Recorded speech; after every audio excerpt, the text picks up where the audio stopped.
High in the mountains, there lived an elder known for his calm, peaceful presence. People came from far and wide to ask him the secret to his happiness. One day, a young traveler arrived, burdened by frustration and sadness. "Master," the young man said, "life has been cruel to me. I've tried everything, but happiness always slips away. How do you stay at peace, no matter what happens?" The elder looked at him quietly, then motioned for him to follow. They walked together down a path to a stream. As they sat by the water, the elder spoke gently, "I've lived a long time, and life has brought its share of storms. Many years ago, I lost my son.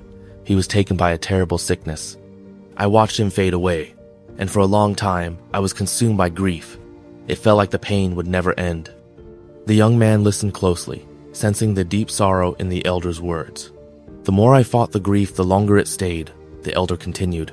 "It was only when I stopped resisting it, when I allowed myself to feel it fully, that I began to heal.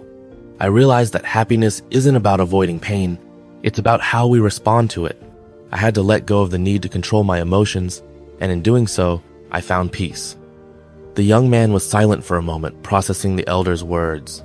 Then he hesitated and said, "Master, my problems seem so small in comparison.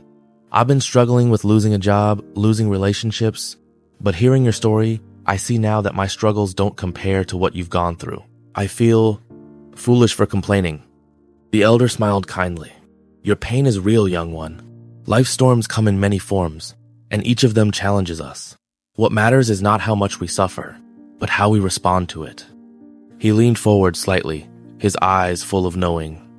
"I've learned that when life brings me pain, I don't try to run from it. I don't pretend it's not there, or try to bury it. Instead, I sit with it. I acknowledge it. The pain is like a visitor. It may stay for a while, but it doesn't have to control me." The young man looked at him intently. "So you don't try to push it away?" The elder shook his head. "Number, when I resist pain, it only grows. Instead, I give it space. I allow it to be. And as I do, it gradually loosens its hold on me. Over time, the pain will soften, and I can begin to move forward. This is the way of peace." The traveler's heart lightened as the elder's words sank in. "But how do you stay strong through it all? How do you not lose yourself?" The elder smiled again, the corners of his eyes crinkling. "I remember this. Happiness is not something that depends on the outside world. It doesn't come from the job I have or the people around me. It comes from within. No matter what happens, I have a choice. I can choose to meet the world with acceptance, or I can choose to fight it. I choose acceptance, because that's where peace lives." He paused, then added with a knowing look, "And life is full of ups and downs, happiness and sadness. Both are natural parts of living. When happiness comes, no matter how small the joy may seem, I embrace it. A laugh shared with a friend, the warmth of the sun on my face, a quiet moment by the stream. These moments of..." The young man felt humbled by the elder's wisdom, realizing how much he had been fighting his own troubles.